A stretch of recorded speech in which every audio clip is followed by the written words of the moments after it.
All right, Scoop, it's time for predictions. And I think on this one, as much as it pains me to say this, I think I'm going to go with the Denver Nuggets.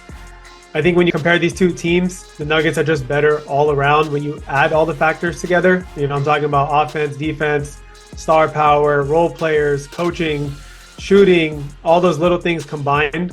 I think they just outweigh the Miami Heat in that collective category. But I do expect Miami to make a competitive series. I think there's a lot of people that think Denver gonna steamroll past Miami in 4 or 5 games, and I don't see that happening. The way this Miami is built, I mean, they beat the Bucks, the Knicks, now the Celtics to get to this point. I don't see them folding over just like that. And we've seen Jimmy Butler, Eric Spoelstra mention time and time again how people continue to doubt this team. And I know I'm doubting them because I'm not picking them to win the series, but I'm also not going to just completely discount them. Whether Tyler Hero returns or not, I do think they can make this a 6 or 7 game series. But ultimately, I think Denver is just too good, in all the areas I mentioned. And so I'm going to take the Nuggets in 6. What about you? Heat in 6. Heat in 6. Hey, I'm not going to, I can't argue that because you were right about the Heat in 7 in the last series. So why are you taking Miami this time? Why not? You mentioned that they beat the Bucks, they beat the Celtics, they beat the Knicks. I think a lot of people look at Jimmy Butler as just a star, and he's been on this mission to prove to himself that he's just who he is. And I think it's not just Jimmy on that team. You have a collection of stars or a collection of star role players that have been helping him throughout this series. You talk about Duncan Robinson. Yeah, his rhythm was off in that shot in Game 6, but they still found a way to get it done in Game 7.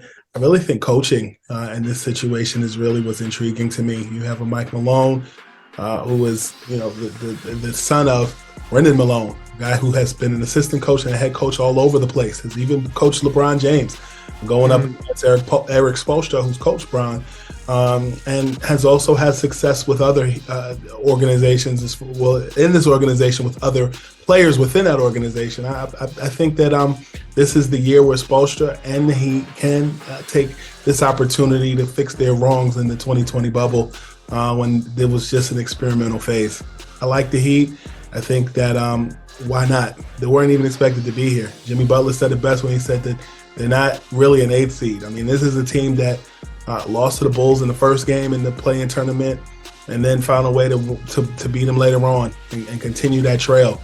And they were able to do it without very solid supporting cast guys like Victor Oladipo and Tyler Hero.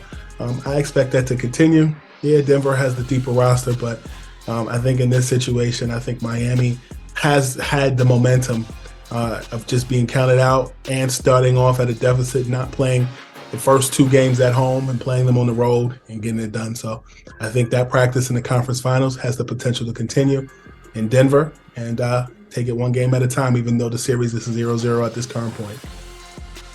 I've been wrong a lot of times throughout the playoffs, so I wouldn't be surprised if I'm wrong again. And like I said, you were right about the Heat in the conference finals, so there's no reason they can't do it again.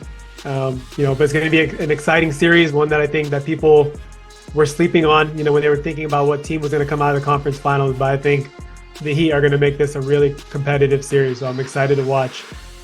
Keep it locked right here on Bally Sports for all your finals coverage. For Brandon Scoopy Robinson, I'm Sandeep Chandok. We'll keep you guys posted right here on Bally Sports.